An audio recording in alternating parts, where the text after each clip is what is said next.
大家好，開始今天的分享之前，希望你能給人間煙火點個訂閱，我將會分享更多優質的內容。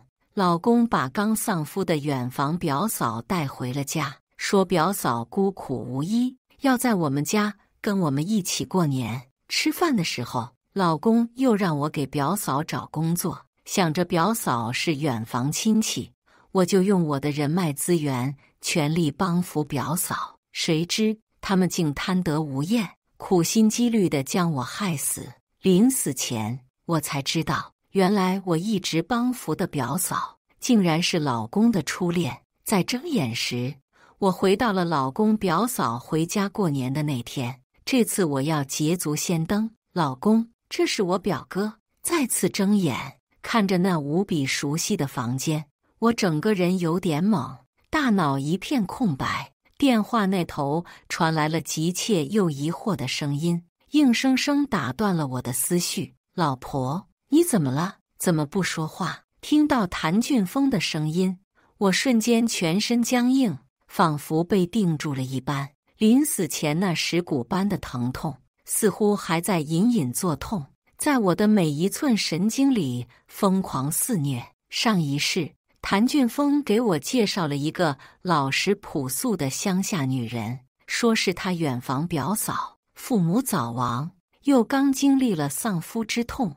無親無故，才來江州投靠他。為了這個老好人老公，我傻乎乎地幫扶那個所謂的表嫂。可我萬萬沒想到，我在幫他表嫂謀劃事業的時候，他們竟然偷偷地在密謀着如何害死我，侵吞我的財產。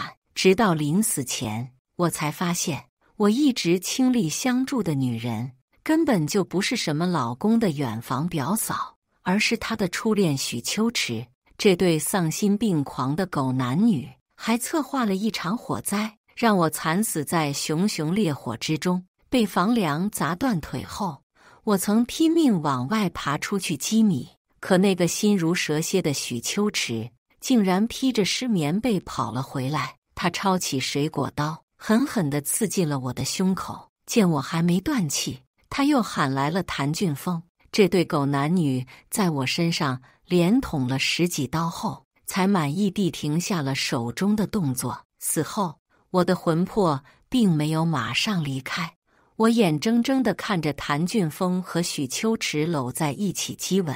寶貝，這個賤人終於死了。要不是為了得到他的家產，我才不會娶她。這段時間讓你受委屈了，你才是我的最愛，我只愛你。我苦笑着搖了搖頭。原來我的人生是一場被算計好的巨大陰謀。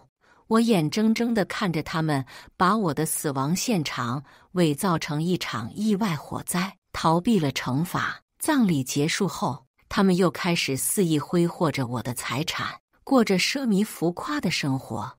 而我的父母遲遲不能接受我的死訊，鬱鬱寡歡而死。電話那頭的聲音把我從回憶中拉了回來。老婆，我中午就能到家，到時候給你介紹個人認識。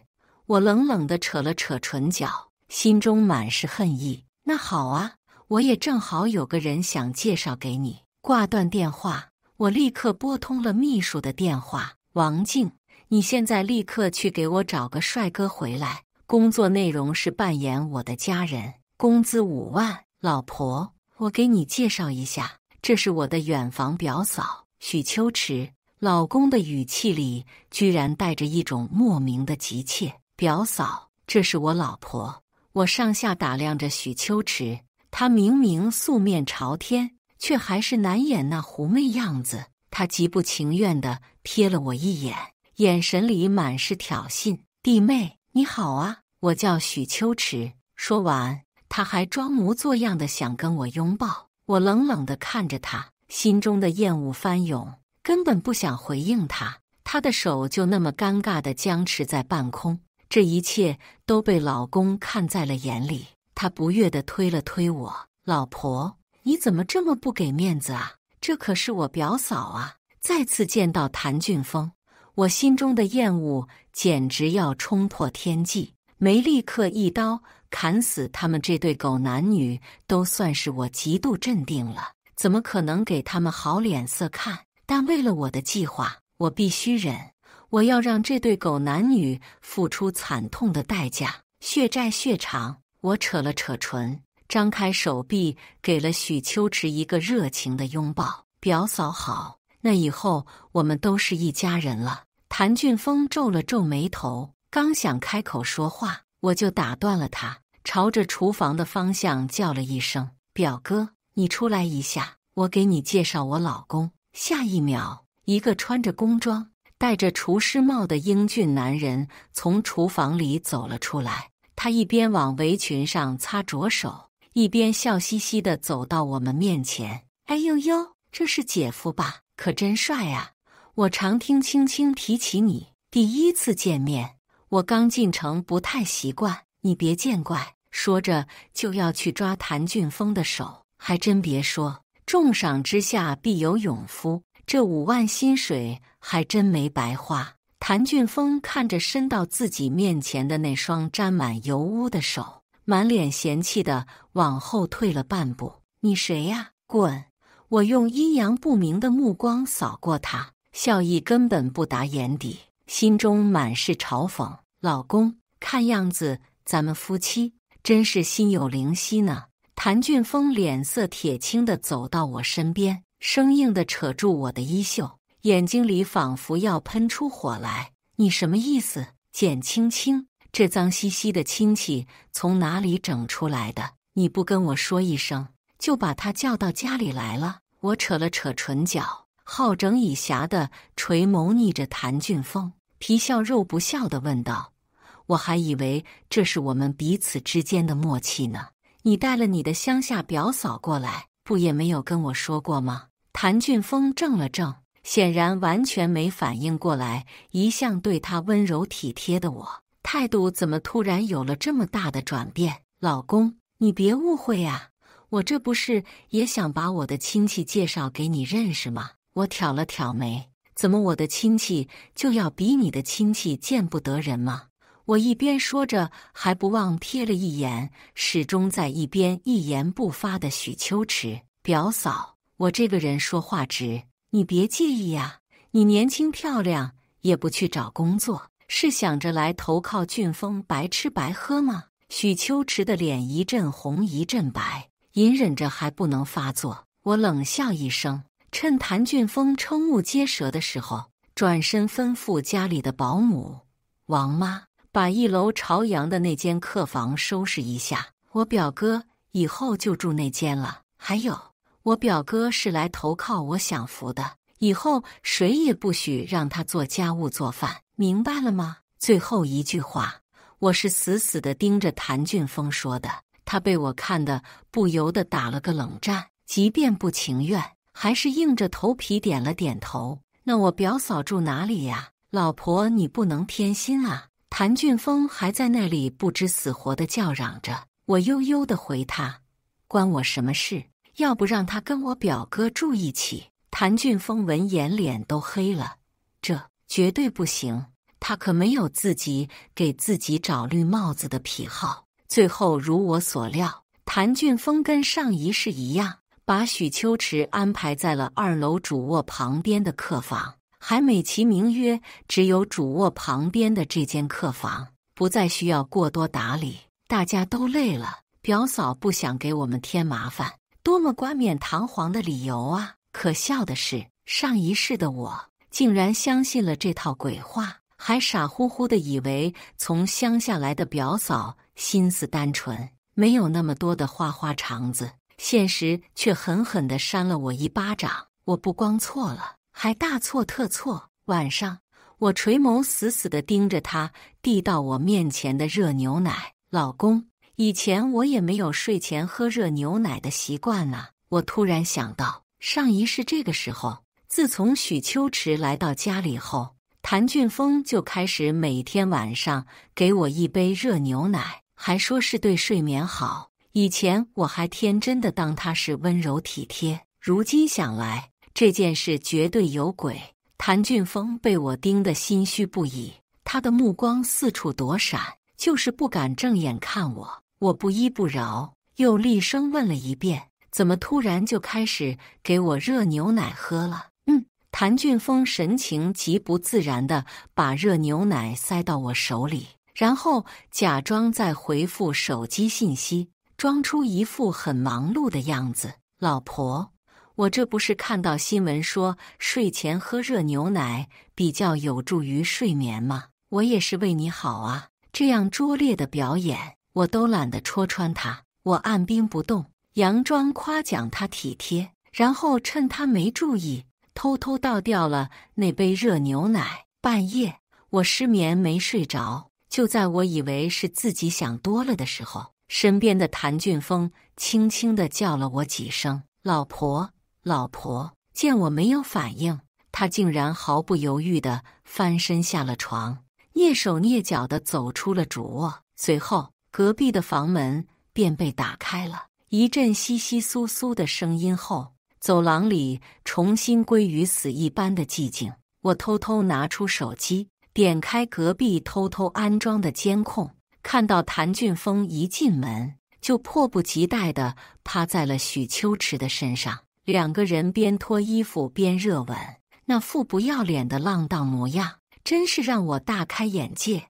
我冷笑着保存好視頻，然後給表哥發了個短信。很快，隔壁的房門突然有了動靜，我豎起耳朵仔細聽着。走廊裡，譚俊峰的步伐很輕，正當他準備打開主臥門的時候，突然一道清冽的男聲從樓梯方向傳了進來。哦嚯，還真是姐夫啊！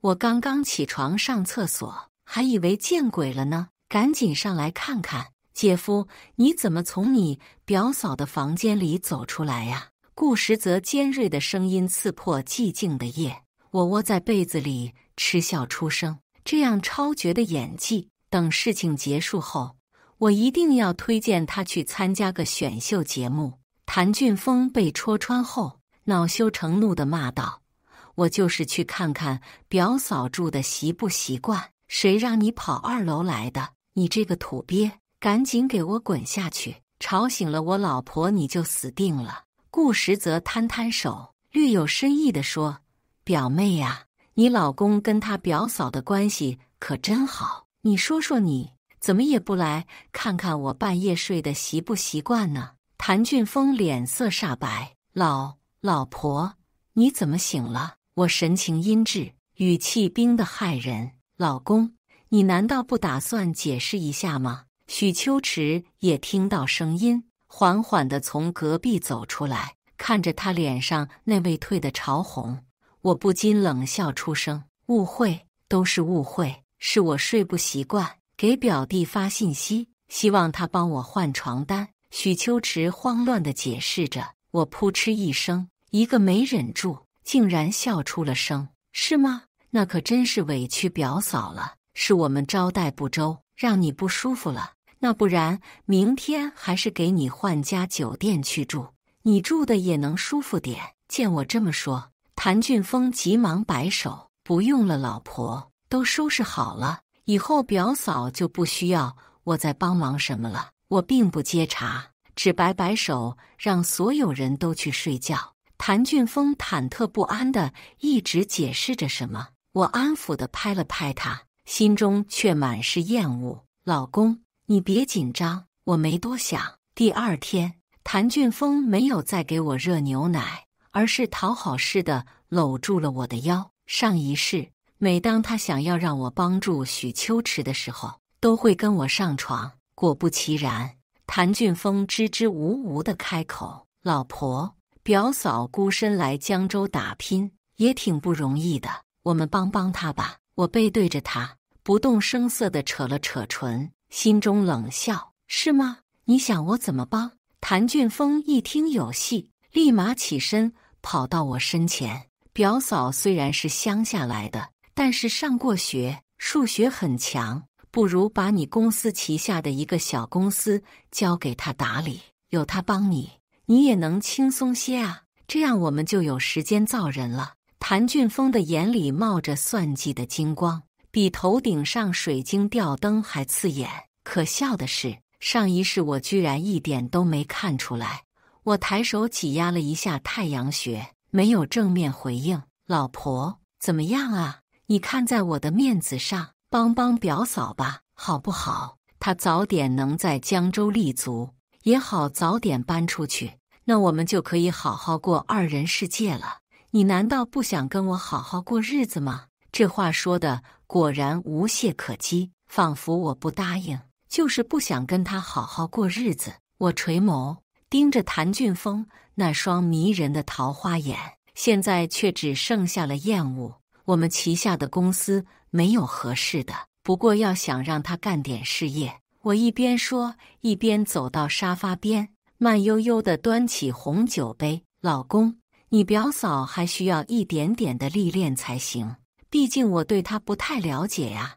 你總不會希望我一手建立起來的公司有任何一點損失吧？還是說你這個遠房表嫂比我還重要？譚俊峰被我似笑非笑的一打量，臉色瞬間變了變，連忙擺擺手，說什麼呢？老婆，我怎麼會這麼想？我點點頭，輕輕地吻了一口紅酒。譚俊峰一臉狐疑地看着我，等待我的下文。那老婆，你說該怎麼安排？我淡淡道，不如先讓他從打掃廁所開始。那怎麼行？譚俊峰立刻反對道。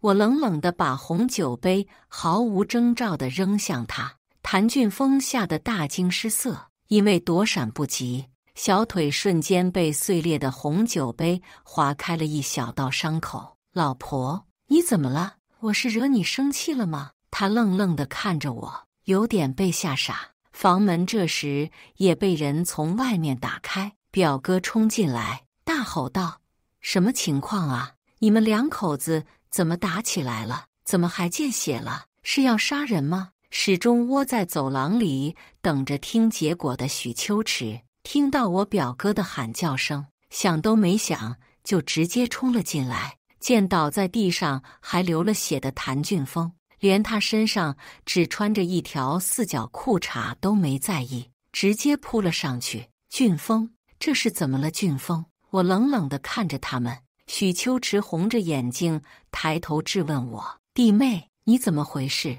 怎麼能這樣對我弟弟？”我嗤笑一聲：“弟弟？”譚俊峰，我今天打電話去問過你老家的村委會，人家說你壓根就沒有什麼狗屁遠房表嫂，這位不會是你姘頭吧？譚俊峰在短暫的怔愣過後，惱羞成怒了：“簡青青，你真的過分！我真沒想到。我們結婚這麼多年了，你居然會懷疑我，還調查我？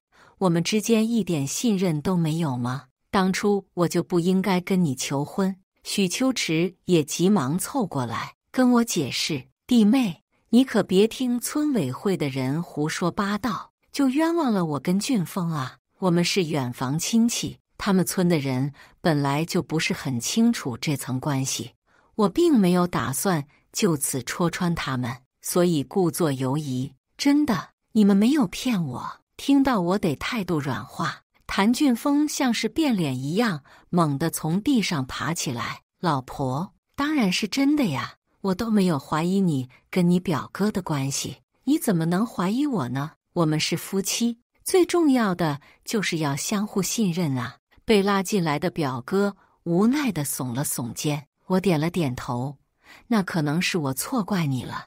你得理解我，這都是太愛你的緣故啊！”這話說的，我自己都想吐。譚俊峰連忙應承，一把摟住我：“老婆，我也愛你啊！”我瞥了一眼許秋池，只見他垂在身側的拳頭微微攥緊，似乎在極力克制着自己的情緒。那好啊，既然這樣，我想過了，為了給表嫂賠罪，我們公司有個臨時的項目需要人看着。不如就讓表嫂去吧，正好也讓我表哥顧時則跟着他一起學習，打個下手。譚俊峰一聽，立馬興奮起來：“好啊，好啊，老婆你放心，表嫂學習能力很強的，一定沒問題。”說到這，又遲疑一瞬，不滿地看了顧時則一眼：“可是你這表哥能幫上什麼忙？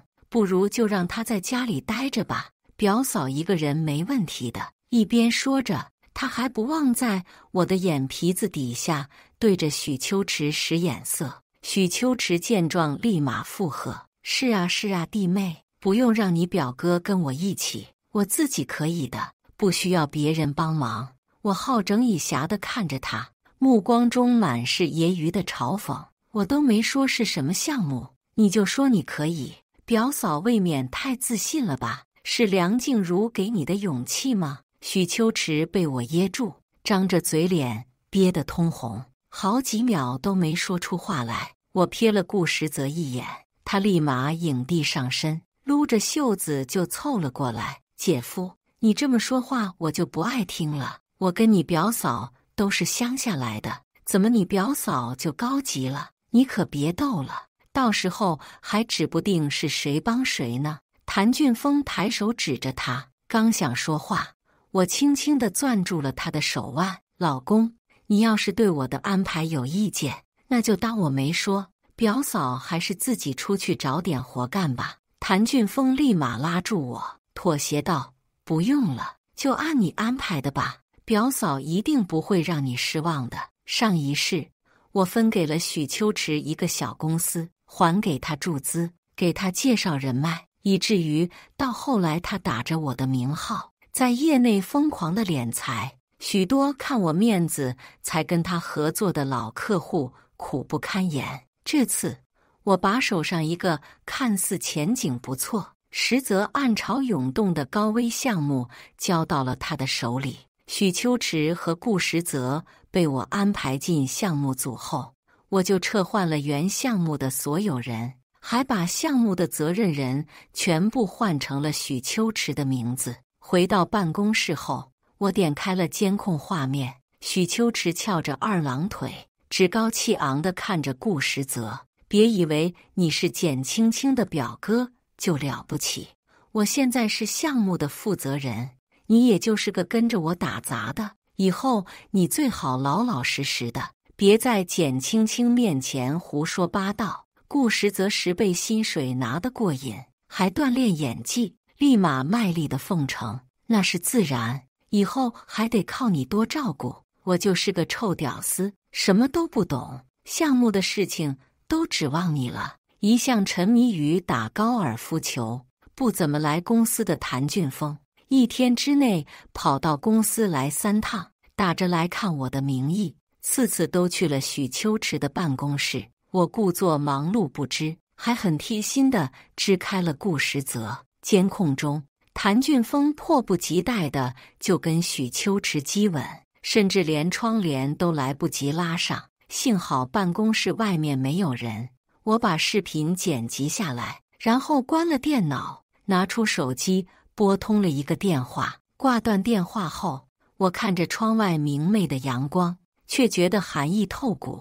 項目招標會上，許秋池春風得意，譚俊峰陪他出席，逢人就介紹許秋池，還讓我的一些老客戶們多多支持他。顧時則盡職盡責地記錄着2個人每天的行蹤，發給我的時候還逐一做了批注。狗男女親嘴了，老闆，你老公帶他去開房了，老闆，你頭上一片青青草原。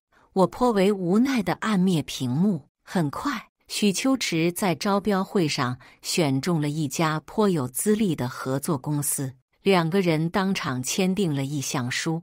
晚上他們就去米其林吃飯了，還不忘趕走礙眼的顧時則。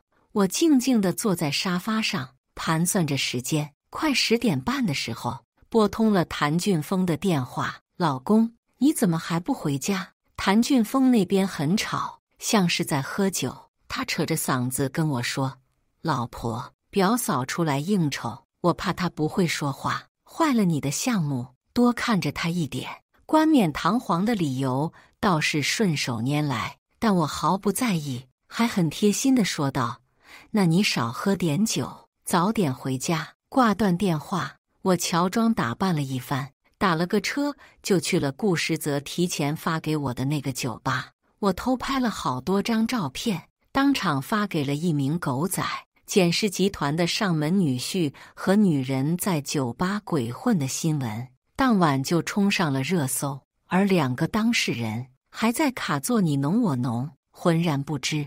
等許秋池和譚俊峰終於從酒吧裡走出來的時候，外面已經蹲守了大批的狗仔，見他們一露面，立馬蜂擁而上。合作商們見狀，紛紛腳底抹油，留下一臉懵逼的2個人，壓根不知道為什麼突然間會出現這麼多記者。譚先生，您作為簡青青小姐的老公，為什麼會深夜夜會陌生女人？你們2個人是什麼關係？這位小姐，你是不是小三？長槍短炮地對在2個人面前，讓他們連解釋都變得像是在撒謊，壓根沒人相信2個人是遠房親戚關係。更有記者當場聯繫譚俊峰老家的村幹部，以直接轉賬的方式詢問對方譚俊峰和許秋池的關係。對方的聲音帶着濃重的鼻音，一看就是在睡夢中被吵醒的。他倆能有什麼關係？就是你們城裡人流行說的青梅竹馬。現場直接炸開了鍋。譚俊峰想蒙混過關，立馬倒在了地上。我剛到病房門口，就聽見裡邊2個人正在激烈爭吵。你怎麼這麼不小心啊？記者怎麼會跟過來的？這下好了，一會等簡青青來了，咱們還得好好想個辦法騙過去才行。許秋池也很煩躁，你就知道說我，怎麼沒見你收斂小心一點？乾脆咱們直接殺了他算了。譚俊峰不樂意了，殺人犯法的你知不知道？現在什麼財產我都沒理順清楚，你也沒真正把事業幹起來。要是真殺了他，咱倆喝西北風去啊！這也不行，那也不行。那女人上次就懷疑過了，這下還怎麼說得清楚？我等了一會，等裡面的聲音徹底安靜了，才裝作剛來的樣子，敲了敲病房門。剛剛還中氣十足的譚俊峰，又裝成奄奄一息的樣子，躺在病床上，似乎連睜開眼睛都覺得吃力。我走過去，坐在床邊，握起他的手：“老公，你別擔心，外面的媒體我都打點好了。我相信你跟表嫂2個人是清白的。”我話剛出口，譚俊峰直接從床上彈了起來：“老婆，真的嗎？”我心中恨意洶湧，面上卻絲毫沒有表現出來。當然了，不過現在有個棘手的問題，你跟表嫂讓外面的客戶誤會了。剛剛已經有好多總公司的合作商打來電話，說這個事情造成了負面影響，很多股東也表示不滿。譚俊峰皺了皺眉，看了許秋池一眼，像是生怕我把好不容易交給許秋池的肥肉給收回去一樣。老婆，你不能因為這些人的幾句話就讓表嫂不再做這個項目了吧？他投入了很多心血，很辛苦的。我扯了扯唇，當然不會。你想哪去了？只不過我希望表嫂能先把項目徹底從我們公司分離出去，自己承擔起來，獨立運營。到時候我也好交代。當然了，項目的盈利我也不會要的，將來都是表嫂的。還有，老公，你要是不放心的話呢，也可以同樣加入項目，和表嫂一起運營，也算是幫我看着點這個重點項目。我可是前期投入很大的，你也看過收益表了，這個項目一旦完成，絕對翻幾倍。我的話對於這對狗男女來說，簡直就是天大的喜訊，他們分毫都沒猶豫就答應了下來。見狀，我趁熱打鐵，還有一件事，我很猶豫，怕你會不高興。譚俊峰已經有些得意忘形了。老婆，有什麼事你直接說，你對我這麼好，我怎麼會不高興呢？我低下頭，面露難色，因為股東們反響太激烈了，我必須有個交代。你看看我們能不能辦個假離婚，等風波過去，我一定跟大家解釋清楚，咱們到時候再復婚。你放心，咱們一家人還是生活在一起，只不過為了堵住他們的嘴，譚俊峰的表情僵住了，生怕自己的籌謀會落了空。那怎麼行呢，老婆？你不會真的想跟我離婚吧？我急忙承諾。老公，你想什麼呢？我那麼愛你，等這次風波過去，我就把我的股份分一半給你，算是補償。你們為項目投入的錢，我也會一併補給你的。有錢能使鬼推磨，這話一點都不錯。譚俊峰面對如此大的誘惑，終於答應了。好，老婆，我都聽你的，就按你說的辦。我心中暗自譏誚，計劃到了這一步，快要到關鍵了。下午我就召開了新聞發布會，向大家宣布了我與譚俊峰離婚的消息，還催促律師加快了辦手續的進程。1個月後，我拿到了離婚證。譚俊峰當天就把自己全部的家當都投入到了項目中，顧時則也被他從項目中趕了出來。我支付了他最後一筆工資，準備結束這場戲，誰知他卻入戲了，一臉不悅地看着我。老闆，接下來的日子我友情客串，不收你錢。關鍵是我這人吧，愛看個熱鬧，我懶得去管，就答應了下來。半個月後，項目就出了問題。第一次資金鏈斷流的時候，譚俊峰賣掉了我之前送給他的法拉利。許秋池每天忙得焦頭爛額，經常慫恿譚俊峰回來跟我要錢。我每次都借口最近公司股東們盯得緊，沒有多餘的資金可以動用。沒多久，2個人就撐不住了，歪腦筋就打到了項目的用料上。項目即將竣工的時候，意外發生了，合作的供應商臨時毀約，丟下個爛攤子，直接跑路了。許秋池到處求人，可他一個在江州無親無故的鄉下人，壓根就沒有辦法解決。最後的壓力就全部給到了譚俊峰。2個人也因為這些事情開始產生了裂隙。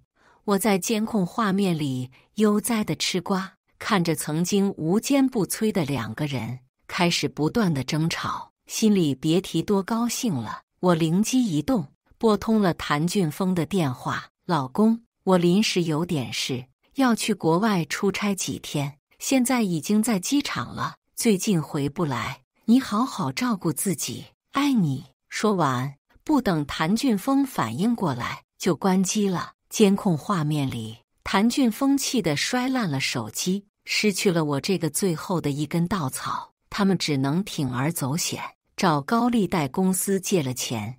資金鏈的問題剛解決，項目的主體結構又坍塌了。作為項目的負責人，許秋池被抓走了。譚俊峰發了瘋一般的給我打電話，可我的電話都是顧時則接的。姐夫啊，不好意思，青青他睡着了。姐夫啊，青青去應酬了，沒帶手機。譚俊峰幾乎用所有污言穢語問候了一遍顧時則的8輩祖宗，但顧時則的確敬業，一點脾氣都沒有。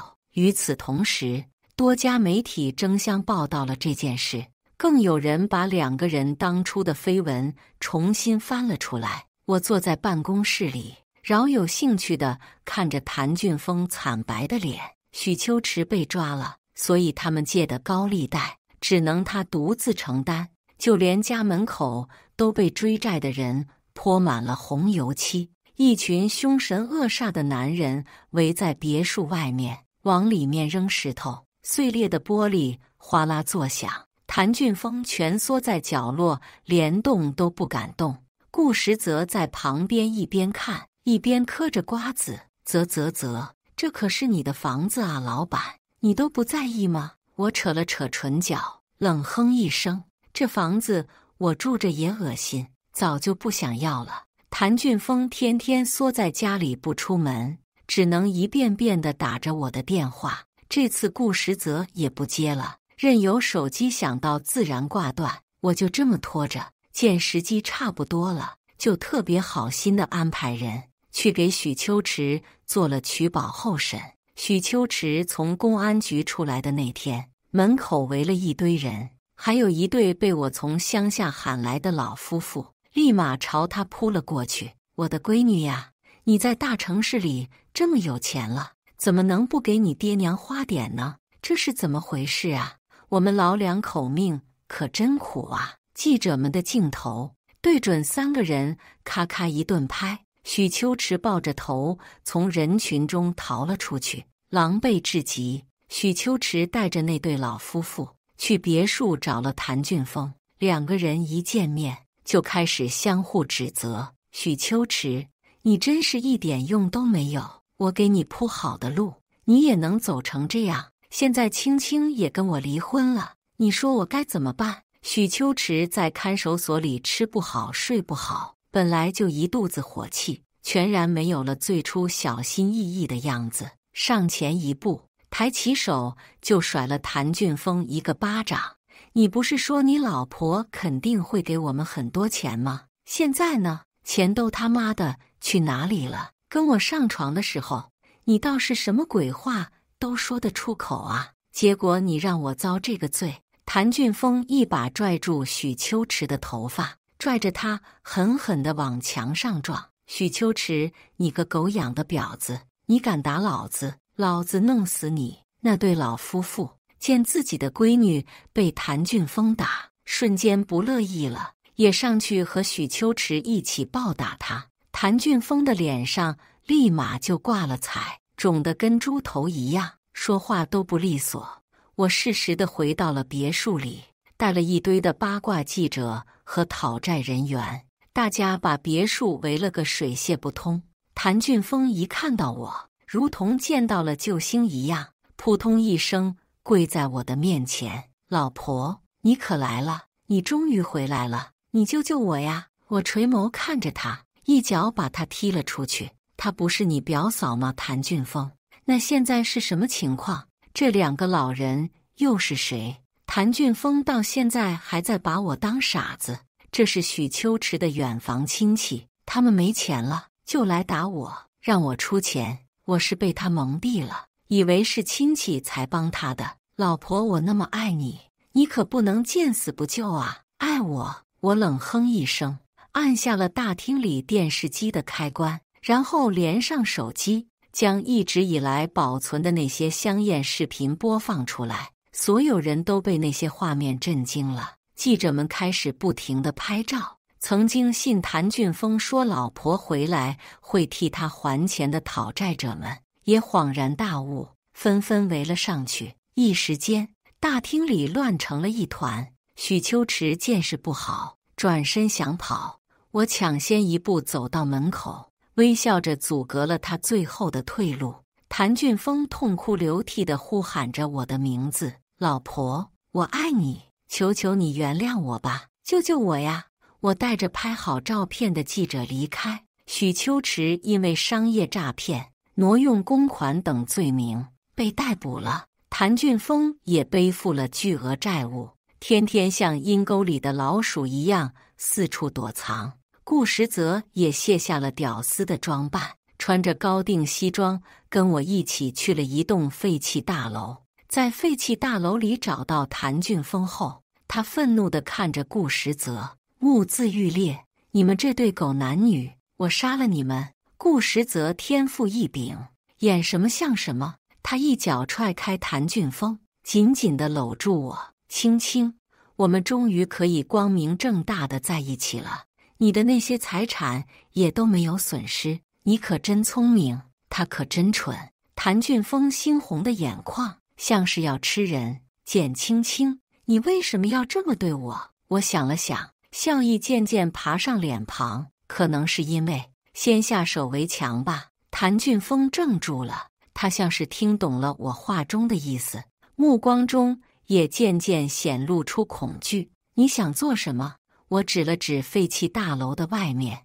你跟許秋池那麼恩愛，現在他進去了，你是不是得幫他好好照顧父母啊？譚俊峰聞言大駭：“不行，他們会打死我的。”那對老夫妻在這時走了進來，見到害慘了他們女兒的譚俊峰，擼起袖子就撲了上去。我走到門外，靠着牆發呆。直到裡頭淒厲的慘叫聲漸漸微弱。身為熱心市民的我報警了。3年後，我在一個熱門網絡視頻裡再次看到了譚俊峰。視頻裡，許秋池剛從監獄裡走出來，藏在路邊的譚俊峰就迫不及待地露了頭。他握着一把長刀衝了過去，當場就捅死了許秋池。連捅了幾十刀後，他放下了長刀，躺在血泊裡大笑。我重重地嘆了一口氣，關掉視頻，繼續埋頭工作。身邊的顧時則遞了一杯紅酒給我。老闆，我明天要進組了，不能陪你了，你記得照顧好自己。我冷哼一聲，吻了下他的唇，還叫我老闆、老婆。他溫柔地回應着，順勢將我輕輕擁入懷中。我仰頭看着顧時則，謝謝你一直陪着我。他輕輕撫摸着我的頭髮，微笑着說：“傻瓜，以後的日子我也會一直在你身邊。”幾個月後，顧時則憑借在新電影裡的精彩演繹，獲得了國際電影節的最佳男主角。頒獎典禮上，他在發表感言時，刻意感謝了我，稱我是他生命中的貴人與靈感源泉。看着舞台上光芒萬丈的他，我由衷地為他感到驕傲。午後，我和顧時則在我們郊外的別墅花園裡曬太陽。他突然單膝跪地，拿出一枚心形鑽戒，深情地對我說：“簡青青，我愛你，我想用一生的時間來愛你、照顧你。你願意嫁給我嗎？”我眼眶泛紅，毫不猶豫地點點頭：“我願意。”婚禮在一個風景如畫的海濱小鎮舉行，親朋好友們都前來為我們送上祝福。在藍天白雲、碧海金沙的見證下，我和顧時則許下了相伴一生的誓言。婚後，我們的生活平淡而幸福。偶爾，我還是會想起譚俊峰和許秋池，但他們再也無法影響我的生活。他們的結局是他們自己種下的惡果，而我終於迎來了屬於自己的幸福人生。以上就是今天分享的故事，大家有什麼想說的、想吐槽的，歡迎在下方評論交流，也更希望能給人間煙火點個訂閱，我將會分享更多優質的故事內容。